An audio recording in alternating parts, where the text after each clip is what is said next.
Hello, everyone, and welcome to our Circle and Salve Women. Today is Husband and Wife Talk Day, and I am very excited to share this moment with you as Gerald and I discuss breaking generational curses. As always, we just try to let it roll in our pursuit of partnership and just that togetherness, being honest with one another in our thoughts, again, of discussing breaking generational curses. So let's go ahead and get started. Thank you so much for sharing this moment with us. Okay. All right. So, long time no interview. I'm really looking forward to talking to you today, Mr. Carpio.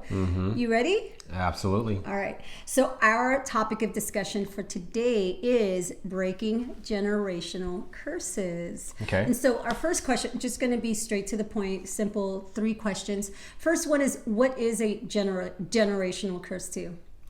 Generational curse to me would be something that has occurred over a number of different generations in your family. So it would be something where something that's more negative than positive, Good. you know, Good that to you add. don't want to continue. Good. Right. Okay, good. I'll stick with that. So then the second question is, what type of generational curses have you had that you know of your family? So the ones I'm aware of, the really big one is going to be drugs and alcohol. Yeah, that's a Okay. big one. Then following that would be, I would say, graduating from high school. Okay. Yeah. Okay. Yeah. And another one the last one I would say would be teenage pregnancies. That's another big one. Yeah, absolutely. Good. And so my third question then, and perhaps the part that you really want to spend most time in, since this is the last question, is what was your plan of action, or what did you do to make sure, or do your best to make sure, that those generational curses did not recur in our family? Okay. So the first major one is definitely making sure that myself, you know, wasn't doing drugs, right? I mean, maybe possibly social drinking a little bit here and there, but definitely, you know, something where it's maybe like 2-3 times a year, you know, if that. You know, so I do basically leading remember by the- example for the most part. Yes, absolutely. And I have to point this out, that I remember when we were first starting to date, that I recall, I think you were 22 when you first had your first like alcoholic drink. Like, Yeah, you know? absolutely. Yeah, 22. Just And based so why off. was that? Because, you know, I thought that was very moving and quite attractive, really, when you stated the reason for that. Yeah. I would say, you know, for myself, growing up in a place where you have an alcoholic father, and those who know that, you know, especially one that's abusive, right? There's nothing fun about that at all, right? You know. Can't imagine, but I can empathize. Yeah, and then from that, you know, as I said, there's nothing fun in regards to that. Yeah, but you made that choice. So Some people could use as an excuse to say, this is who I am because this is where I came from. So basically, after seeing that, right, and seeing what that can do to them, Yeah. that specific person, also a couple other people, as far as their actions and stuff when they're intoxicated, right, it's very clear to me is that, you know, hey, I'm not going to use that as an excuse for myself, right? Wow, that's not powerful. what I want to be, That's, right? Yeah. That's nothing what I want my kids to be or be associated with, yeah. right? Yeah. You know, I think the most important thing is, like I mentioned, leading by example. Yeah. Right, and just doing the best you can, because eventually people are going to make some mistakes. But I think once you're in the process of, you know, continuing to improve yourself and work your best towards improving yourself, then great things can happen. Especially in regards really to good. beating any type of curses. Yeah. That's really good. So anything you want to add on the alcoholism part, or before we move on to like high school? And the other ones, you know, Graduation, those ones I anything think like were pretty that? straightforward and simple. You know, it's just a matter of just finishing, right? Yeah. You know, making sure that the kids are in an environment in which they can actually finish. Right. Because here's the thing, you know, what did we do to make sure? Because you have to mention you were coaching, you were involved in the kids. It didn't just happen miraculously where we broke generational curses, you know, just by chance. We put some painstaking work into making sure that our children were going to be provided more than what we were, based off the environment we were in. So Yeah, how absolutely, did you gear that in the right direction? Because you've done a remarkable job to make sure of that. And of course, one of the things that I still remember about you is that you didn't actually take your first drink till you were 22. Yep, that's correct. Yeah, and I thought that was highly attractive. I don't think you realize how moving that was for me in just learning that. I did not come from a family with alcoholism, and not my generational curse. And yet, when you told me this, you just said it so calmly, and never even knowing that was part of your background. And yet, I thought, wow. Yeah, it actually did take you a while for actually to find that out. Yeah, for me to share that with you. Yeah, pain it was one of those things, kind of like you just going to bury and just move forward. Absolutely, and I respected that. And something that you guys have to learn is there's some things, from your partner you will not know for a while because it's something they're still trying to work out, and that their mind is geared to do it alone. And then you realize much later, wow, how remarkable, how strong of you to have done all this, made these choices, positive choices, and you made not only something of it for yourself, but for your family. Like, you really made a point without talking about it because you moved forward, but being that example of what to be, not what not to be. Yeah. Right? Yeah. Yeah. Very Absolutely. good. And so the other two you mentioned, graduating from high school and teenage pregnancy. What did you do personally in this relationship to make sure that you were gearing them in our children into the right direction to make sure that didn't happen? I would say the biggest thing was actually just making sure, who they were associated with as far as their peers were concerned. That's big. That was big. That's a big one. That was scary at times too, because you never knew. It's possible, but the thing that was good for the most part, at least I was coaching most of the kids I that was they just were going to say that. around, I was honestly right? going to say the that. majority of them. Yeah. So so I knew them, you're a their big part of their life. families. You know what I mean? Yes, So that's big. And so that was a good positive aspect. Of being able to get better tabs on it. Yeah. And then more importantly, probably just keeping them busy with positive things. Yes. Right. Keeping the them academics. active. Yeah. Yes. Because for those of you who don't know, we have 3 older kids. That did fairly well as far as They high did. school So through proud middle of them. school. Yes. I mean, leaders in every way, academically, Exactly, student government, Yeah, athletically. I get a really good example. It's like all 3 of our older kids were in the Yeah. high school state finalists, right? Yes. 2 of them were state champs. Yes. All 3 were all state academic. Right. All 3 were all student body officers. 2 were presidents. 1 was vice president. And that's just to speak of high school. Like, they were actually already in that mindset doing all of that in middle school. And it was, just humbly so nice to hear their names being called repeatedly as they were receiving awards and so forth from middle school all the way to high school. It was just like they just kept going. But I say keep that, again, keeping them busy, keeping active, them busy, and active, making sure right at least, mindset. a good 60% of the people they're with are kind of going in the same direction. Right. Absolutely. Doing their best to, keep them surrounded by solid people. Yes. And so what do you feel is really important to add for some that go, okay, but what more? I just need to know, like, how do I make sure I can break the generational curses for my family? Because it's easy for us to say, you know what? I think the biggest thing is the first thing is you have to identify what they are. Very good. Because every family is going to be different. Own it. But you have to identify what they are. Yeah. Right? Yeah. So, and then look for a solution to make sure it doesn't recur. But you have to define what it is. How are you going to resolve it so it doesn't continue to move forward? The other part that we probably should have done a little bit more, or I should have done a little bit more as a father, is actually educate our older 3 a little bit more about family history. So then that way they're better prepared, right? Yeah. So if it starts to show signs in their lives, right, they can identify, hey, this is something that didn't work out for others in the past. Yeah. And if I want to continue to progress and achieve goals and, and we have to give ourselves permission be around the right type of group. Yeah, giving ourselves permission to being so protective, because we at first thought not saying it, not telling them was a good thing, and now we realize, oh my gosh, we should have had a family tree. More talks about it. More talks about it. Yeah, it does. Absolutely. It takes some looking back and reflecting and going, oh, we could have done this, where we could have been a lot more open, more communicative about it, rather than just trying to steer them away from it. Yeah. Because sometimes they didn't know what they were steering away from. But overall, now that I realize after those first 3, we got the 2 younger ones, obviously we can make adjustments based off our 2 younger ones. Right? But I would think, going back to the question, identifying what they are, putting a plan in action to make sure, you can stop it, right? Or at least at that point when you're in control of the situation, right? Making sure that you're able to put things in place to make sure it just doesn't happen. Right? Because at the end of the day, right, the person who's going to be the leader for the most part is going to be the person accountable. So true. Right? So true. And so when you say that, did you hold yourself accountable for a lot of the planning?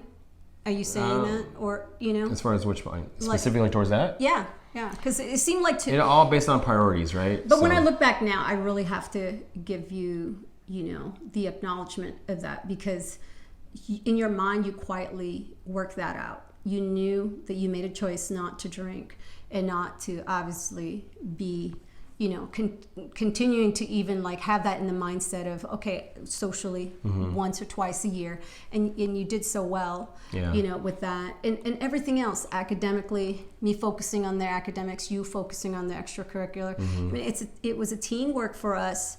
And that trust and that communication between us, many times, just going about it and spearheading in that direction. But the other thing too, luckily I was around certain other families too that pretty much didn't drink, right? Yeah, yes. And you can see the correlation between groups that have some type of substance abuse and the ones that don't, right? Right. And one big clear indicator is like which group or which group's actually progressing. Yeah, because we'll go into perhaps because another the ones discussion. that don't, they're like here in the middle and they're falling and here down there. And the ones that at least are not on the substance stuff for the most part, don't have the addiction, they're up here waving around, right?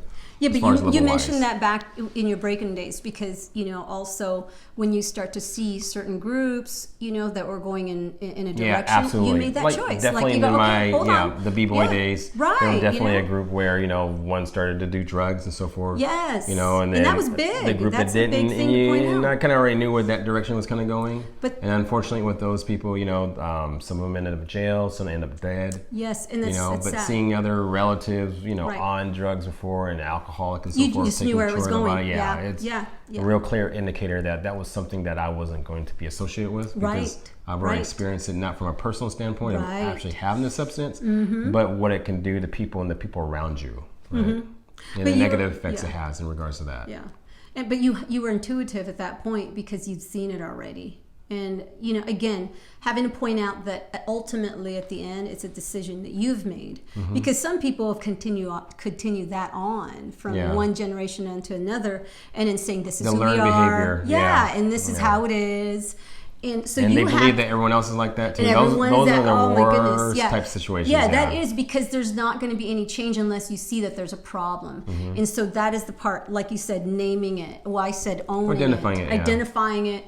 Because if you don't see it as a problem, it's just going to continue, And so for you, like I said, just the fact that you didn't say anything much in the beginning, and yet realizing what you were doing to set an example, a model for the family, that was big.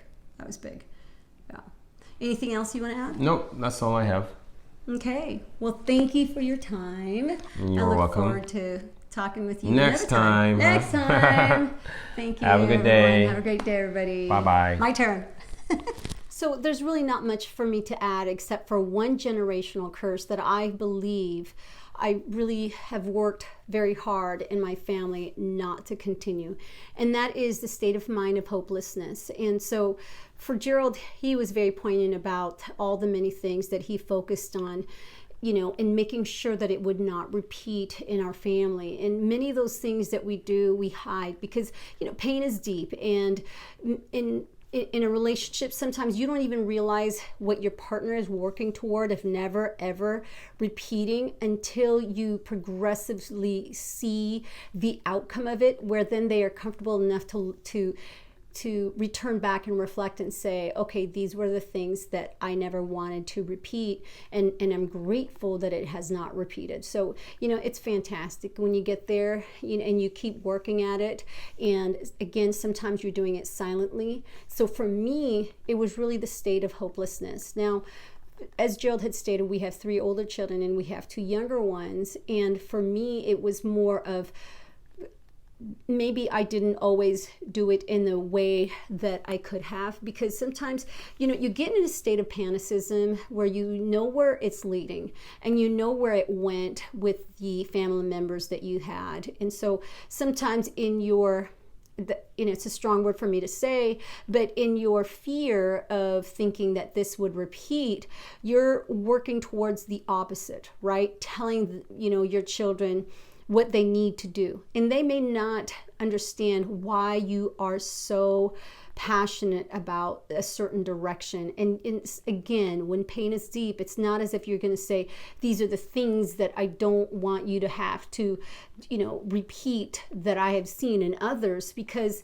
when you love your family and where you come from, you've learned to respect it. You want to make sure that you're not trying to disregard anyone's lives, and you don't want to make it seem like you're being negative about other people's lives and using that as an example. And yet in the mind, in the back of your mind, it's always there. It's always haunting you. It's always telling you, you must not have your children repeat this ever. And so you tell them to get up. If they fall, you tell them to keep going forward no matter what. You tell them that, don't worry about those no's, just keep working toward it until you get a yes. And at the end of the day, every child is different. Everyone reacts differently. And so the only thing I really have to add to that is look at Gerald, look at me, and think to yourself, ultimately at the end, it is my decision, and I cannot use my history, my background as a reason of who I am. Who I am today is what I decided to become, not for just myself, but for my partner, for my children, and just for my very environment, for my circle. And that's the way that I feel we have really moved in this relationship. Again, sometimes just quietly going about it and not wanting to go back, but going back, moving forward, falling forward if you may, because you're not always going to be perfect, and striving for a stronger and better family, stronger and better next generation. And yet you can only try. You can only say, okay, I already have seen the examples of what not to be. At least I can start from there and making sure that I will not be going in that direction, and that I will not be leading my family in that direction. And if you're going from that standpoint and that mindset, then you're off in the right direction. Just understand that you are responsible for your actions, and you have to hold yourself accountable. And knowing that if you are using your history or your background as a fallback, then ultimately you have use that as your crutch to say, if things don't work out, at least I don't have to accept it as my fault. I can say, this is how it's always been. This is how we are. And then you have to ask yourself, is that really how you want your children to view you?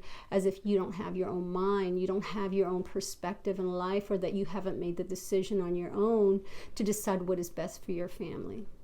So with that said, I hope that once again you have taken everything we have said, or even just little pieces, as pure light to help promote your family into a stronger, better family. And if you feel like you've got it made already, then keep going with that.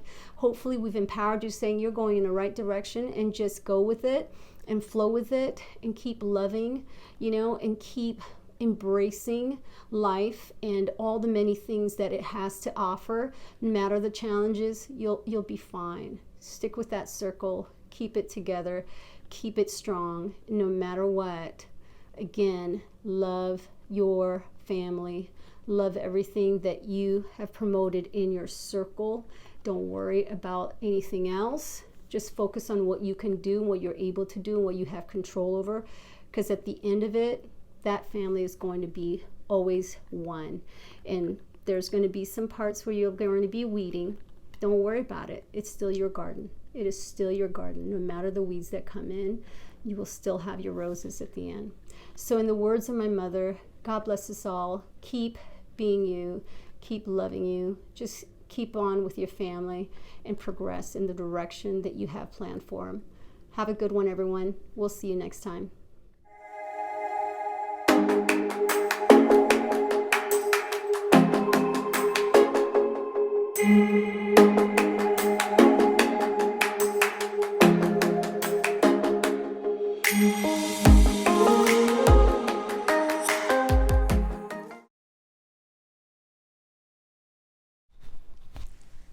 I didn't realize we're recording. Okay, go ahead. Let's get it going. Second question that I have is, what type of generational curses have you had in your family that you Okay, so let's start over. Go ahead, go.